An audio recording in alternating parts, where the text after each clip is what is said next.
In April of 2022, French presidential candidate Marine Le Pen proposed a nationwide ban on the wearing of headscarves in public places. Je suis pour l'interdiction du voile dans l'espace public. Je l'ai dit de la manière la plus claire. Je pense que le voile est un uniforme imposé par les islamistes. Le Pen's comments caused considerable controversy, but not just in France.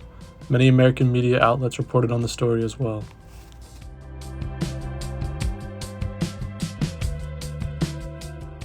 Particularly in America, many were jarred to hear Le Pen's comments. In the United States, a ban on religious clothing would be flagrantly unconstitutional. However, when it comes to the protection of religious freedoms, there are fundamental differences between France and the United States. With regards to religion, the official position taken by the French government is known as Laïcité.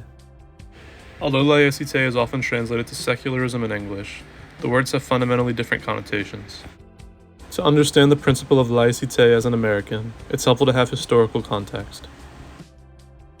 Most historians trace the roots of French laïcité to France's law of separation of churches and state, which was enacted in 1905. The law was based on three principles: the neutrality of the state, freedom to exercise, and limited powers of the church. While the law guarantees individuals the right to practice religion, it also states that religion must be kept out of the public sphere. In 1958, France ratified its first national constitution.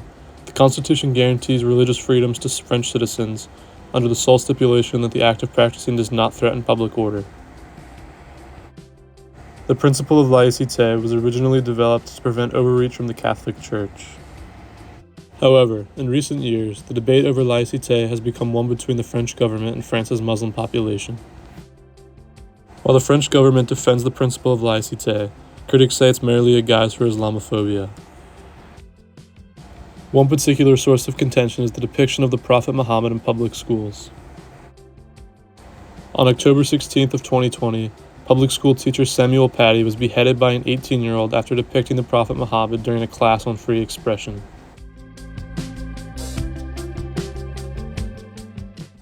In 2017, 41 terrorist attacks were committed in France.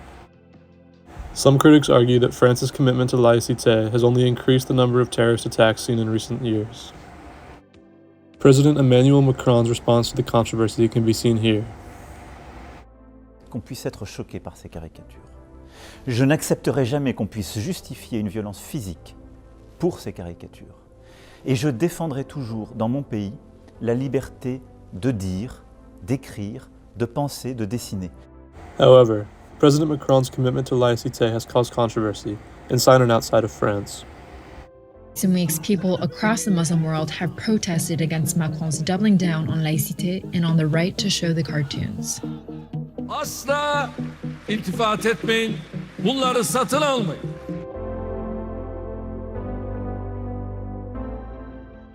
According to polling conducted by Statista, 47% of French residents identified as Catholic, 4% as Islamic, and 33% as atheist in 2020. Having such a large atheist population, it's unsurprising that the principle of laïcité is an important aspect of French culture. However, in addition to concerns about Islamophobia, some critics fear that aggressive commitment to laïcité could threaten religious freedoms more broadly.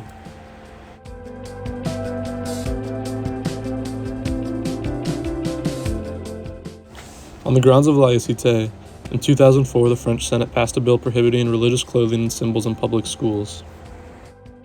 While the law only applies to public schools, some politicians, including Le Pen, have used it as a justification to propose more sweeping legislation on the prohibition of religious attire in public settings.